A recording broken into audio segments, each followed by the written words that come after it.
ونعوذ بالله من شرور انفسنا ومن سيئات اعمالنا من يهده الله فلا مضل له ومن يضلل فلا هادي له أشهد أن لا إله إلا الله وحده لا شريك له وأشهد أن محمدا عبده ورسوله يا أيها الذين آمنوا اتقوا الله حق تقاته ولا تموتن إلا وأنتم مسلمون يا أيها الناس اتقوا ربكم الذي خلقكم من نفس واحدة وخلق منها زوجها وبث منهما رجالا كثيرا ونساء واتقوا الله الذي تساءلون به والأرحام إن الله كان عليكم رقيبا يا أيها الذين آمنوا اتقوا الله وقولوا قولا سديدا يصلح لكم أعمالكم ويغفر لكم ذنوبكم ومن يطع الله ورسوله فقد فاز فوزا عظيما أما بعد فإن أصدق الحديث كتاب الله تعالى وخير الهدي هدي محمد صلى الله عليه وعلى آله وسلم وشر الأمور محدثاتها وكل محدثة بدعة وكل بدعة ضلالة وكل ضلالة في النار آدني الله وإياكم من النار. Pertama-tama kita panjatkan bersyukur kepada Allah Subhanahu wa taala atas segala karunia yang diberikan kepada kita. Di antaranya kesempatan untuk bisa berkumpul kembali di masjid ini untuk melanjutkan kajian ilmiah yang insyaallah pada malam hari ini kita akan memulai mengkaji kitab Ushulul Iman karya Syekhul Islam Muhammad Ibn Abdul Wahhab rahimahullah. Kemudian yang kedua, para jemaah Allah, alasan mengapa saya pilih kitab ini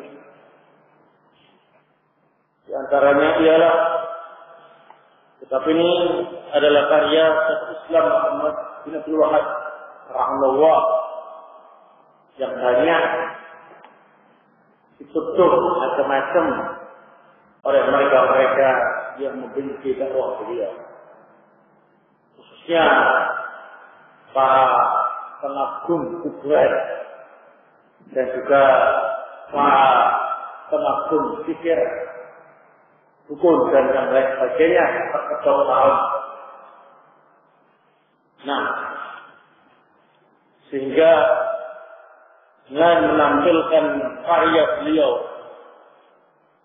kita bisa mengetahui secara ilmiah apakah memang Syekhul Islam Muhammad Abdul Wahhab rahimahullah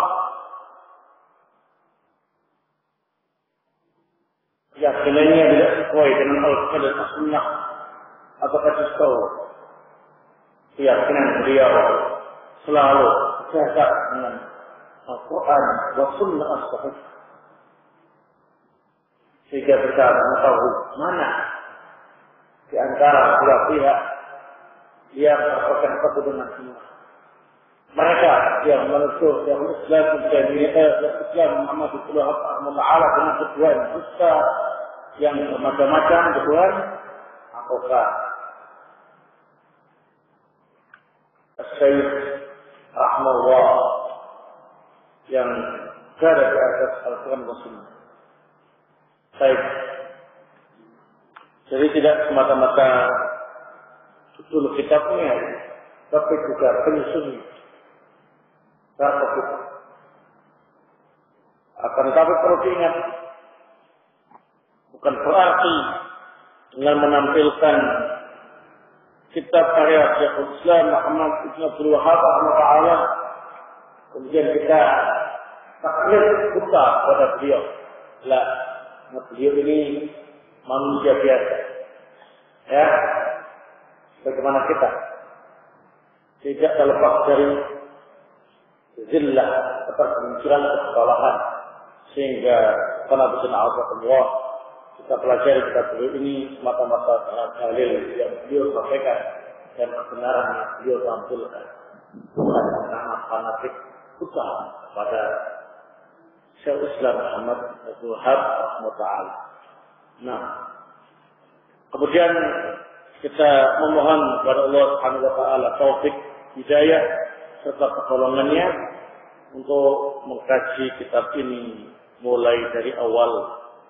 Semoga Allah Subhanahu wa taala memberi kemudahan-kemudahan kepada kita dan memberi bimbingan kepada kita untuk bisa menyelesaikannya dengan baik. Dan tentunya yang paling kita harapkan ialah bisa mengamalkannya sesuai dengan apa yang diharapkan. Bismillahirrahmanirrahim.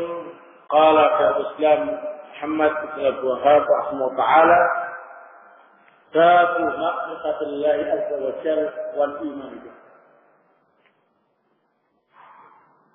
Bab mengenal Allah azza wa jalla dan beriman kepada Allah.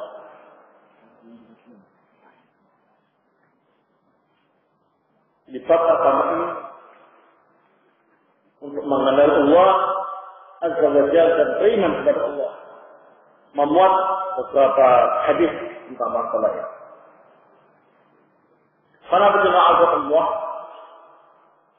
ma'rifat Allah azza wa jalla, mengenal Allah azza wa jalla, ini perkara yang wajib untuk dilakukan oleh setiap muslim. Sangat mengenaskan jika ada seorang muslim tidak mengenal siapa Allah,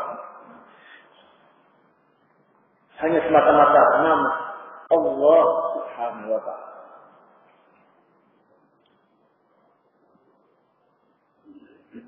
Jadi tugas kita yang pertama sebelum beribadah kepada Allah ialah ma'rifat Allah, mengenal Allah Subhanahu wa taala. Mengenal Allah Subhanahu wa taala ini bisa dilakukan dengan beberapa cara yang syar'i. Saya bilang cara yang syar'i karena sebenarnya ada cara yang tidak syar'i. Ada cara mengenal Allah Subhanahu wa taala yang sesuai dengan syariat atau yang syar'i. Yang pertama ialah ma'rifatu makhluqatillah ta'ala, dengan mengenal ciptaan-ciptaan Allah.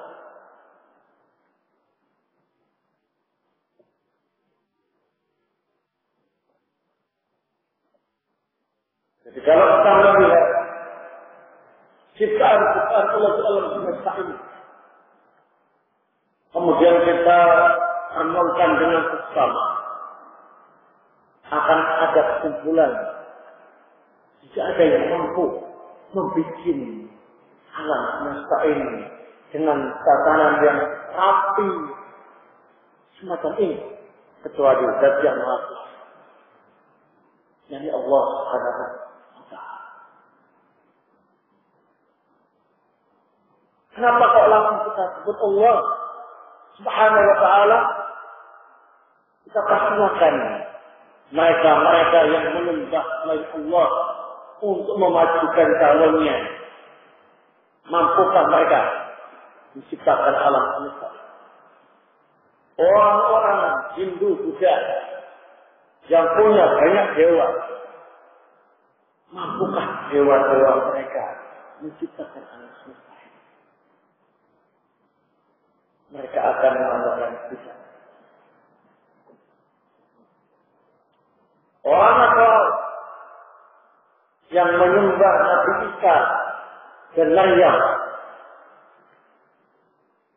kita tanya, apakah Nabi Isa dan Maryam mampu menciptakan alam semesta? Mereka kata tidak mampu. Orang-orang Yahudi yang sebagian menyembah Nabi Uzair. Apakah kita tanya, mampukah Uzair menciptakan alam semesta? Tidak mampu. Sebagian mereka ada yang menyembah anak sapi. Tanya sama mereka, mampukah anak sapi itu menciptakan alam semesta ini? Tidak mampu. Ya, mana lagi yang perlu ditanya? Maka dengan mengenal ciptaan Allah Subhanahu wa taala dalam semesta ini akan lebih mendekatkan diri kita kepada Allah. Lebih mengenal siapakah Allah. Ya, Zat yang Maha Pencipta.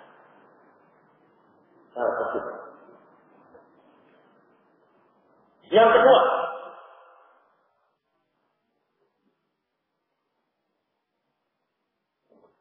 ma'rifatu syariatillah ta'ala.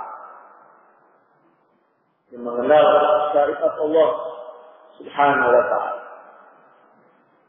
Kita mengenal Allah dengan cara mempelajari syariat Allah yang kamil, yang syamil, yang sempurna, yang universal. Apakah di alam ini yang mampu membuat syariat yang indah dan rapi serta sempurna semacam ya, sorry Allah Subhanahu wa ta'ala. Dan dalam syariat itu akan sering kita dengarkan dalil-dalil dari Al-Quran, dari As-Sunnah. Sering kita dengar nama Allah disebut. Qala Allah Azza wa Jalla. Allah Azza wa Jalla bersabda. Kita akan mengenal di sana. Ya, satu. Maka perlu dan harus kita pelajari syariat ini untuk bisa menjadi orang yang mengenal Allah, memakrifat Allah.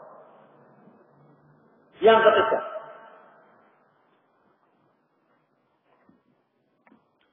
makrifatu asma'ihi wa sifatih. Mengenal Allah Subhanahu wa ta'ala dengan lebih memahami nama-nama dan sifat-sifat yang insyaAllah dalam kitab ini akan ditampilkan pada bab-bab pertama tentang sebagian sifat-sifat Allah Subhanahu wa ta'ala. Ya, karena sesuatu yang memiliki zat pasti memiliki apa? Sifat. Allah itu memiliki zat. Allah tak tahu wujudnya, tapi Allah memiliki apa? Sifat. Maka dengan mengenal sifat Allah, kita akan lebih mengenal Allah Subhanahu wa ta'ala. Kemudian cara yang keempat, al-ihsan fil ibadah. Cara ihsan dalam beribadah, yakni kita beribadah kita merasa diawasi oleh Allah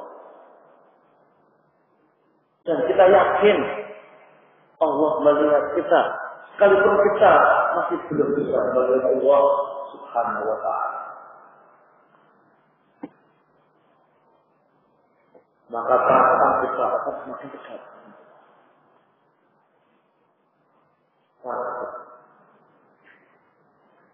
Cara yang syar'i untuk mencapai ma'rifatullah. Ada pun cara yang tidak syar'i. Nah, ya secara otomatis dengan meninggalkan itu semuanya. Ya. Bagaimana yang dilakukan oleh orang Sufiyah, kelompok Sufiyah, mereka memiliki ma'rifatullah jika sudah bermimpi Allah Subhanahu wa ta'ala memerintah ini, memerintah itu, menyampaikan ini dan itu. Sudah ada kami Rabbi. Rabbu telah menceritakan kepada bahkan mereka yang dikatakan telah mencapai tingkat makrifat, itu ialah mereka-mereka yang sudah tidak melaksanakan syariat Allah Subhanahu wa ta'ala. Ya. Nah, belajar syariat enggak, mengamalkan syariat enggak. Kenapa? Sudah pernah mimpi haddatsani Rabbi. Jadi sudah dekat dengan Allah sehingga walaupun tidak melaksanakan amalan-amalan yang Allah perintahkan, akan menerjang larangan-larangan yang Allah larang, tidak masalah. Karena mereka sudah mendapatkan tasbih dari Allah. Haddatsani Rabbi. Mimpi bertemu dengan Allah. Allah menyatakan bahwa aku pasti masuk surga. Allah menyatakan aku untuk tinggal di situ. Itu setan yang nakal. Sejak kapan kamu ditetapkan sebagai ahli jannah? Apa adanya? Nah, yang mimpi. Jadi cara mengenal Allah yang tidak syar'i ala sufi ialah dengan menunggu datangnya mimpi baik.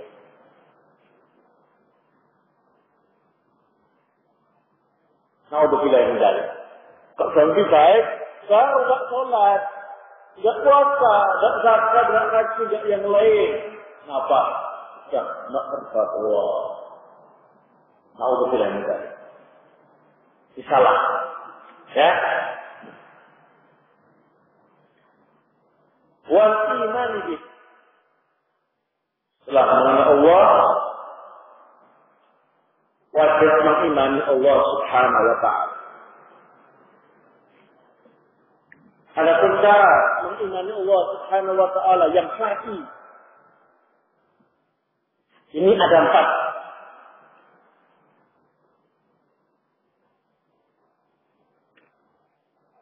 Semata-mata mengaku aku beriman kepada Allah, Allah itu Rabbu, enggak. Tapi harus memenuhi 4 syarat supaya kita ini betul-betul beriman kepada Allah. Yang pertama ialah al-iman fi wujudillah. Harus mengimani Allah itu betul-betul ada. Allah itu ada. Ya. Nah, sekalipun kita masih belum mampu untuk melihat Allah di dunia. Tapi yakinlah, jika kita menjadi hamba-hamba Allah yang beriman, Allah akan memberi kita pahala yang cukup besar. Di antara ialah kita melihat wajah Allah Subhanahu wa ta'ala di akhirat nanti. Kemudian yang kedua, al-iman fi rububiyyatillah Subhanahu wa ta'ala. Mengimani rububiyah Allah, yakni mengimani bahwa yang mencipta, yang memiliki dan yang mengatur alam semesta ini hanya Allah Subhanahu wa ta'ala. Kalau tidak yakin dengan ini, tidak dikatakan mukmin. Ya, kalaupun dia mengakui Allah itu ada, tapi kalau tidak mengakui rububiyah Allah, maka dia kafir. Bukan meyakini bahwasanya yang mencipta, yang menguasai atau yang memiliki dan yang mengatur alam semesta ini hanya Allah Subhanahu wa ta'ala. Nah, kemudian yang ketiga, al-imanu bi uluhiyyatihi. Mengimani uluhiyah Allah Subhanahu wa ta'ala. Maksudnya kita mengimani seyakin-yakinnya bahwa yang berhak untuk disembah dan diibadahi hanya Allah Subhanahu wa Ta'ala. Walaupun dia mengimani Allah itu ada, sekalipun dia mengimani Allah yang menciptakan, yang menguasai dan yang mengatur alam semesta ini, tapi dia membagi ibadah di samping kepada Allah juga kepada yang lain, apalagi ibadahnya kepada selain Allah saja, maka kafir. Bukan mungkin. Iblis la'anahu Allah termasuk yang kafir. Kalau iblis mengakui Allah itu ada. Ya, iblis mengakui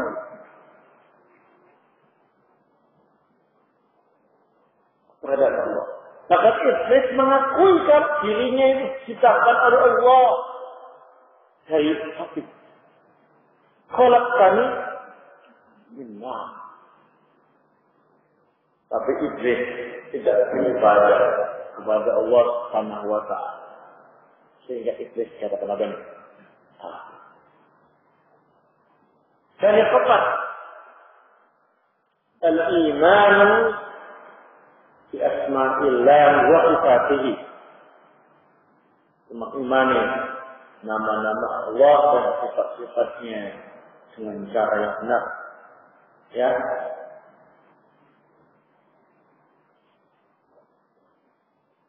Kalau mengimani Allah itu ada. Mengimani Allah mencipta, menguasai dan mengatur alam semesta. Mengimani bahwa Allah yang telah diibadahi, tapi tidak percaya dengan nama dan sifat Allah, maka orang ini juga ada.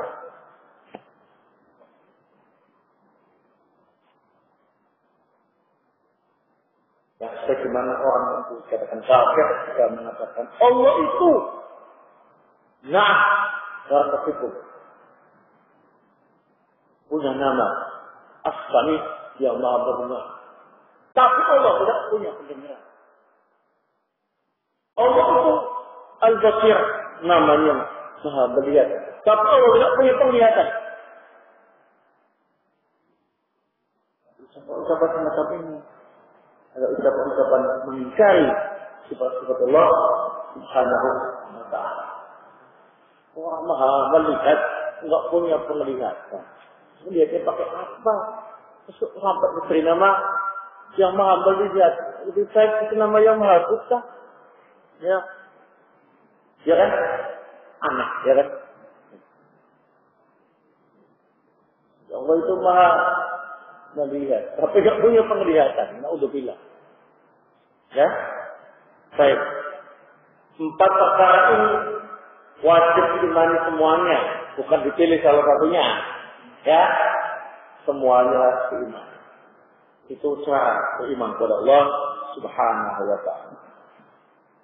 Nah, kemudian dalam hadis-hadis yang disebutkan nanti, ini semuanya terputar pada 4 perkara ini. Ya, kalau terkait dengan wujud Allah, atau terkait dengan rububiyah Allah, terkait dengan uluhiyah Allah, terkait dengan apa ini? Asma' Allah Subhanahu wa Ta'ala. Atau terputar-putar terkait dengan cara makrifat Allah, mengenal Allah. Ya. Nah, termasuk bagaimana kita mengenal syariatnya, mengenal makhluk-makhluk sifat Allah, ya. Nah, termasuk Islam dan lain sebagainya. Nah, selebihnya kenapa kita beliau ini diberi usulul iman, dasar-dasar iman, pokok-pokok iman. Selanjutnya, qala Syekhul Islam Muhammad Ibn Abdul Wahhab rahimahullah taala, Rabbus Syirk. Rabbus Syirk, menolak segala bentuk kesyirikan.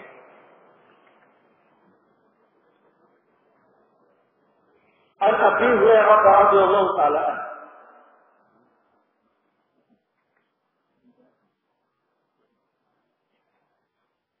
dari sahabat Abu Hurairah radhiyallahu taala anhu, beliau berkata, Qala Rasulullah sallallahu alaihi wa ala alihi wasallam. Rasulullah sallallahu alaihi wasallam bersabda,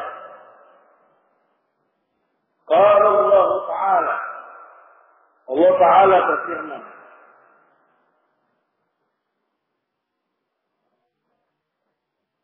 ana aghna syuraka'i 'ala syirki.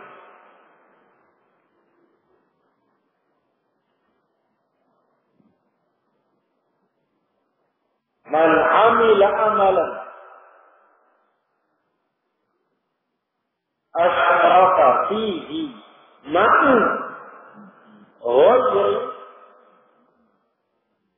taraktuhu wa syirkahu. Rawahu Muslim.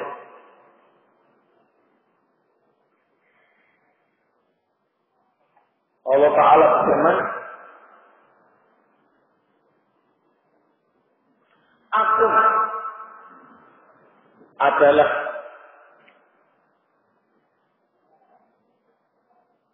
Tuhan yang paling tidak butuh sekutu.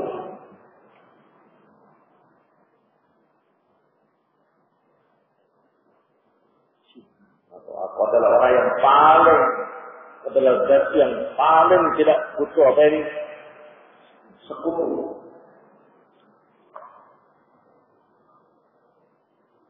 Dan siapa yang beramal yang di dalam amalnya tadi dia menyekutukan aku dengan selain aku, maka aku tinggalkan dia dan juga sekutunya.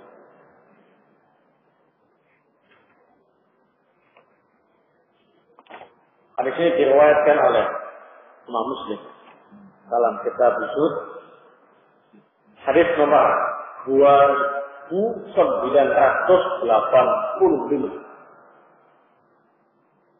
2985. Cek ya, kitab Zuhud, hadis nomor 2985. Baik. Dalam hadis ini, para jemaah Allah, terdapat beberapa faedah yang bisa kita ambil. Yang pertama, hadis ini merupakan salah satu contoh hadis qudsi.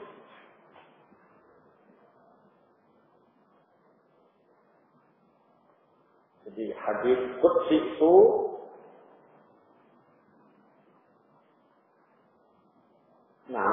apa itu? Diriwayatkan oleh Rasulullah sallallahu alaihi wasallam dari Allah Azza wa Jalla. Dengan dari Rasulullah sallallahu alaihi wasallam.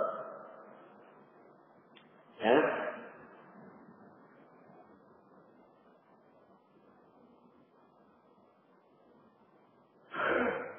Jadi ada yang sahih, ada yang dhaif. Tidak semua hadis itu sahih. Ada juga yang dhaif. Namun hadis ini sahih, diriwayatkan oleh Imam Muslim. Ya. Nah. Baik.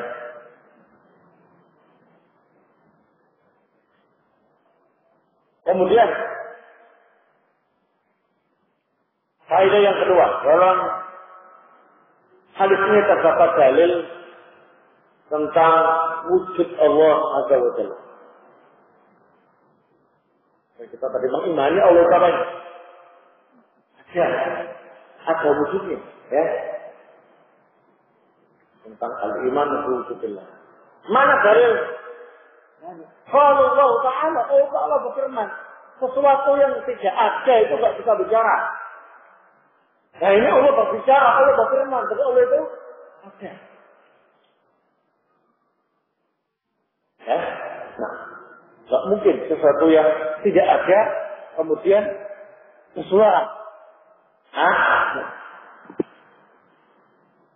Masalah bisa dilihat atau tidak itu urusan lain. Yang penting itu ada orang yang mengeluarkan suara itu. Bahkan malam ya suaranya. Wah, suara santri, jadi santri itu ada. Walaupun kita nggak tahu di mana posisinya, ya. Siapa? Pasangan, kita yakin ada pasangannya, ya. Nah, tidak mungkin kita berfirman, tapi nggak ada yang berfirman, ya. Nah, ini saya lihat tentang wujud Allah. Kemudian yang ketiga, dalam hadis ini terdapat dalil tentang sifat kalam bagi Allah. Allah Subhanahu wa taala memiliki sifat berfirman, berbicara kapan saja Allah berfirman. Ya. Nah, dan akan terus-menerus berfirman. Jangan punya anggapan selesai Al-Quran diturunkan dan telah sempurna, Allah kemudian apa ini? Yang berbahasa. Enggak, ya. Firman Allah itu tidak hanya Allah berfirman pada malaikatnya, memerintah, mengatur dan sebagainya. Terus berfirman, ya. Qala Allah Ta'ala, Allah Ta'ala berfirman jelas, ya. Allah juga itu. Allah Maha berfirman. Ini termasuk usul iman. Kita meyakini sifat Allah. Ya. Nah, jangan mengingkari. Kemudian faedah yang keempat.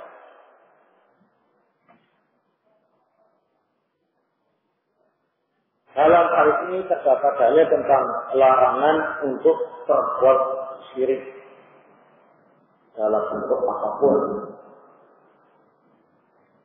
Segala macam kesyirikan dalam hadis ini dilarang. Karena Allah Subhanahu wa taala tidak menyebutkan syirik besar atau syirik kecil, syirik khafi atau syirik jali. Syirik khafi itu syirik yang samar, syirik jali syirik yang nampak. Ya Allah Subhanahu wa taala tidak butuh mensekutukan. Bahkan Allah telah menyatakan barang siapa yang beramal disertai dengan kesyirikan, disekutukan dengan yang lain, Allah tinggalkan waktu termasuk sekutunya. Yang disekutukan dengan Allah. Tidak menyebut syirik besar atau kecil, syirik khafi atau syirik jali. Saat itu semua jenis.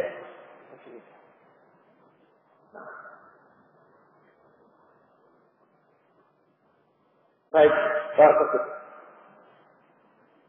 Nah, untuk supaya kita betul-betul meninggalkan segala jenis kesyirikan, barakallahu, ini ada beberapa perkara yang harus kita ketahui supaya kita dikatakan meninggalkan kesyirikan, ya, anti syirik, jauh dari syirik, maka kita harus memperhatikan beberapa yang. Yang pertama, ma'rifatul aqdam syirki. Itu harus mengetahui pembagian syirik. Kalau kita tahu syirik itu apa, macam-macamnya apa saja, kita meninggalkannya. Nah, kalau orang itu nggak ngerti macam-macam syirik itu apa, kok dia bilang saya sudah meninggalkan segala jenis kesyirikan. Padahal dia tidak tahu syirik itu apa saja. Dia dicek, justru dia itu pelopor kesyirikan. Tahu betul ya. Kesyirikan apa yang dia tinggalkan? Nah, bagaimana yang telah sampaikan pada pelajaran-pelajaran kitab sebelumnya, bahwa syirik itu ada berapa? Wah, ada asyirkul akbar, ada asyirkul asghar. Nah, syirik besar atau syirik kecil. Kalau syirik besar, ini bahayanya seperti berikut. bisa membatalkan seluruh amal soleh seseorang.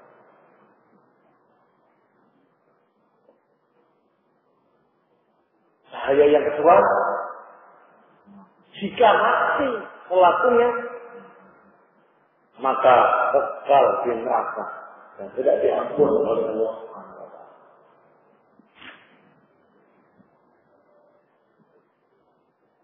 Yang ketiga, pelakunya bisa divonis murtad keluar dari Islam jika memenuhi segala persyaratan dan administrasinya.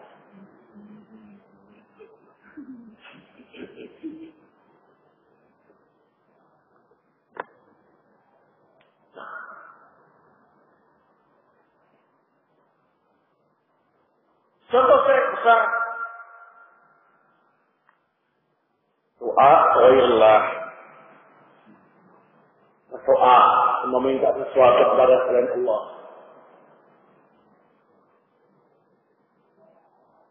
Selain Allah itu umum, mulai dari kuburan, tulisan, pohon, batu, jin, malaikat, matahari, bulan, dan lain-lain. Ya.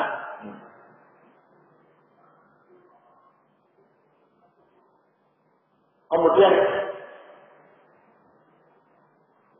al-istighatsah bi ghairillah, minta bantuan kepada selain Allah dalam perkara yang khusus Allah yang mampu melaksanakan.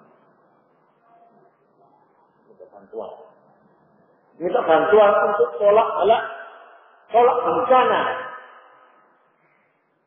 Hanya Allah yang mampu mengangkat bencana itu, menghilangkan bencana dan musibah. Dia kemudian menggelar istighatsah, masal, minta bantuan kepada Syekh Abdul Qadir Jailani. Atau kemudian menggelar ritual sedekah bumi.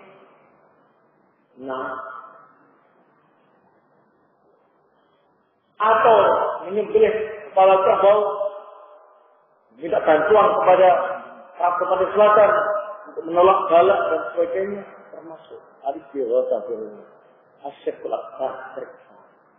Alhamdulillah.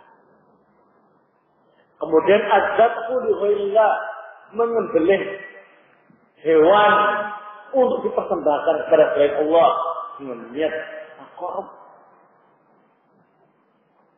mendekatkan diri. Perintah itu menyembelih kepala kerbau untuk menyelamatkan ratu pantai selatan. Perbuatan syirik.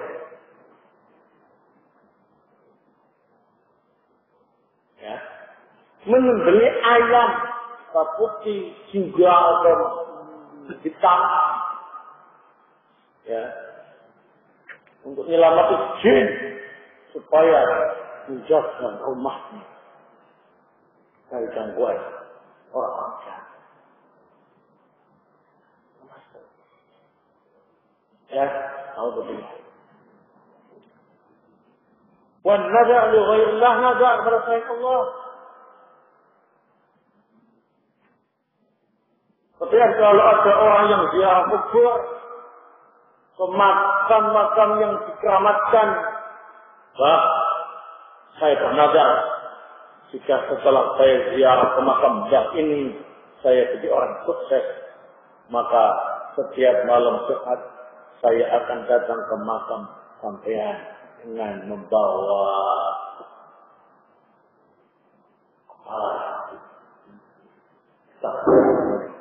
kemenyan. Ya, atau yang lain-lain.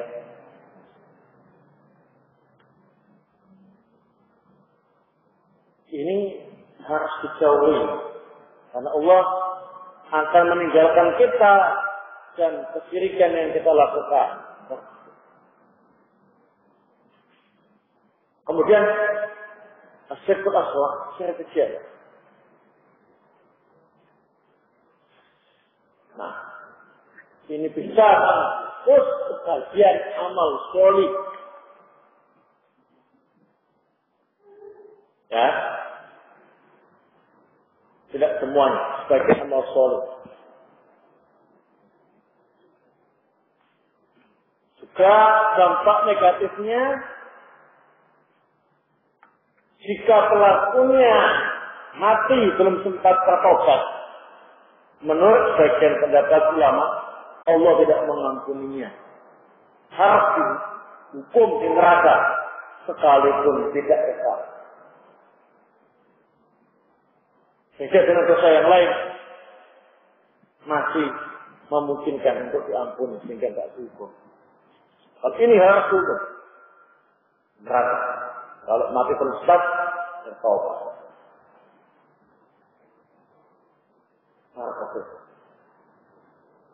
Namun syirik dan syirik ini tidak menyebabkan orang itu dimurtadkan atau divonis keluar dari Islam.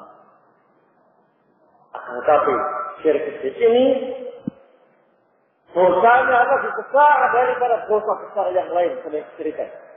Lebih besar dosa daripada berjudi, berzina, membunuh, minum khamr dan yang semisal. Dan kalau terus dilakukan, bisa meningkat menjadi asyirkul asghar atau billah. Sesuatu yang besar itu asalnya syirik. Tak bisa langsung besar, kecil dulu baru besar. Ya, kalau kecil terus tambah, lama-lama kan besar itu. Ya. Contoh. Riya wasum. Kalau riya ini melakukan ibadah agar dilihat oleh orang atau dipuji. Kalau sum'ah melakukan amalan supaya didengar kebaikannya oleh orang lain dan dipuji. Ya. Nah, termasuk bersumpah dengan nama selain Allah. Syirik kecil, ya. Termasuk juga ucapan Masya Allah wa ni'ma. Semua ini adalah kehendak Allah dan kehendakmu. Ya. Atau ya, saya sabar untuk saja kepada Allah dan kepada pelatih. Saya sabar kepada Allah dan kepada dia. Ya, saya rasakan kesehatan saya kepada Allah dan tak tetap. Semuanya ucapan-ucapan kesyirikan. Semuanya jajarkan Allah Ta'ala dengan agama ini. Masya Allah. Kalau bukan karena Allah dan Pak Dokter ini saya sudah mati sejak dulu. Syirik. Nah, bagaimana? Sebetulnya ya, Masya Allah lah. Semuanya kepada Allah. Atau kalau paling pol, Masya Allah, cuma cinta. Semuanya ini ialah kepada Allah. Kemudian dengan usaha tak tetap.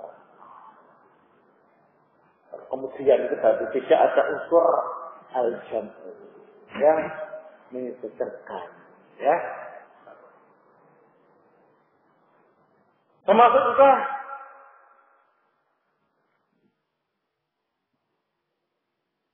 kecil, ya. Barakallahu ialah tidak mau menyebabkan diri kepada Allah. Tidak mau ngakui bapaknya. Al-kufru al-asghar.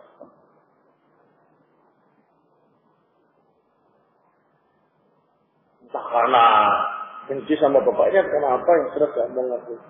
Misalkan Muhammad ibnu Tulan itu enggak Muhammad ibnu Tulan. Muhammad bin Fulan. Ya, nah. Apa bilang? Dan masih banyak. Ini cara yang pertama supaya kita ini terhindar dari kesyirikan, yakni mengetahui macam-macam kesyirikan, bukan untuk diamalkan, tapi untuk ditinggalkan. Orang itu kalau mengetahui sesuatu yang jelek itu untuk ditinggalkan, bukan untuk ya. Yang kedua,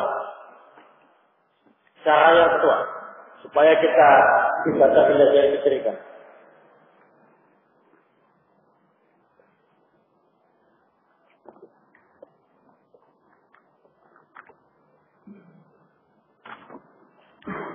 Meyakini bahwa orang-orang kafir zaman Rasulullah itu mengakui tauhid rububiyah. Namun mereka tidak dikatakan Muslim. Tahu supaya tidak sembarangan dalam tauhid ya.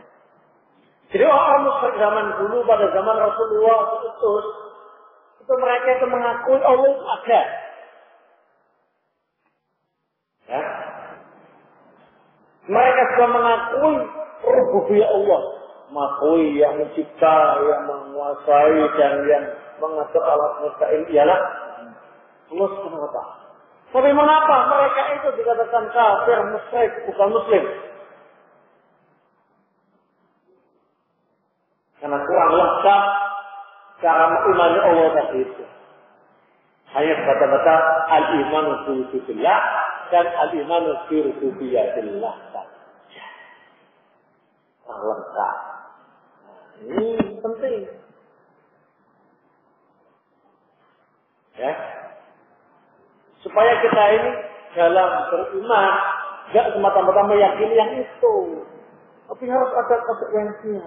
Beribadah kepada Allah tidak boleh buat seperti ini. Ya, tidak cukup tauhid rububiyah, tidak cukup. Nah,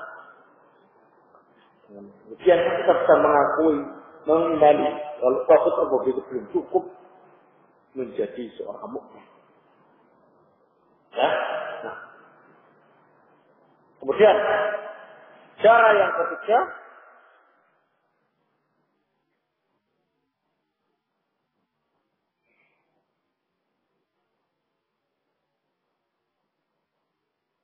Kita harus mengetahui bahwa orang musyrik zaman Rasulullah SAW kesyirikannya ialah dalam hal syafaat dan wasilah.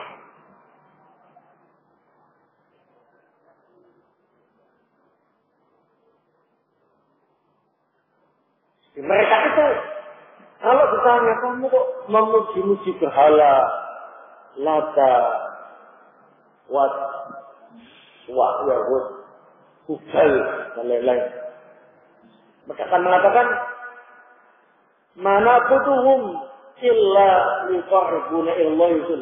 Kami itu sebetulnya tidak beribadah kepada mereka. Kami tahu bagaimana patung-patung tidak bisa apa-apa.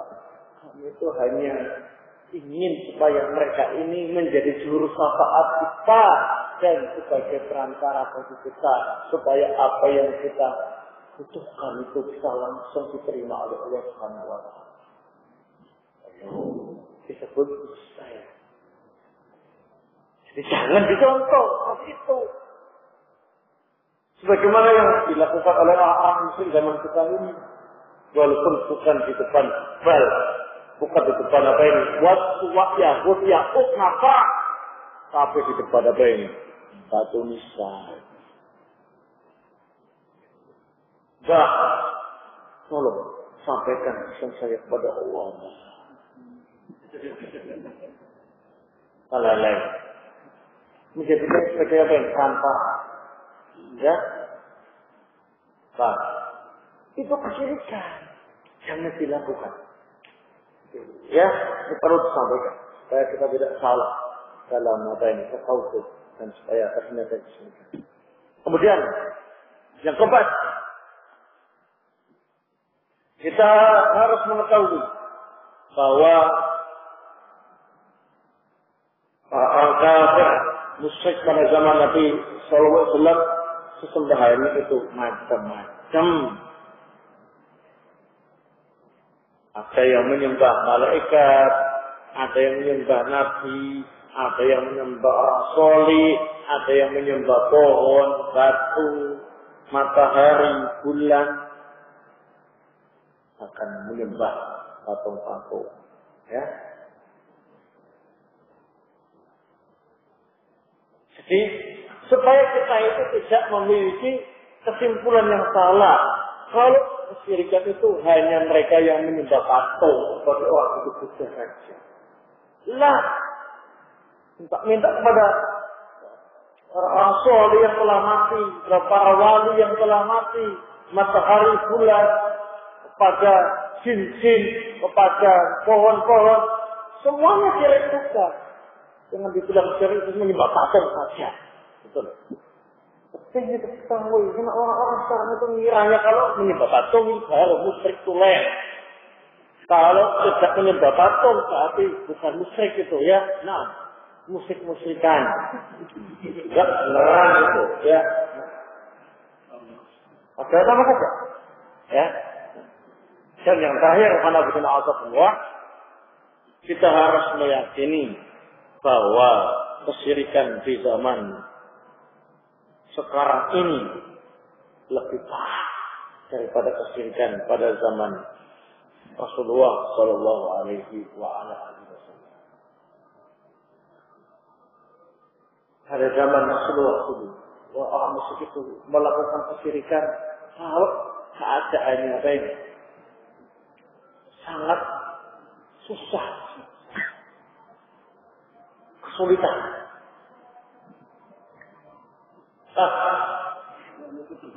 Apa? Nah, ya. Nah, ketika senang saja, orang senang lupa dengan Allah mereka.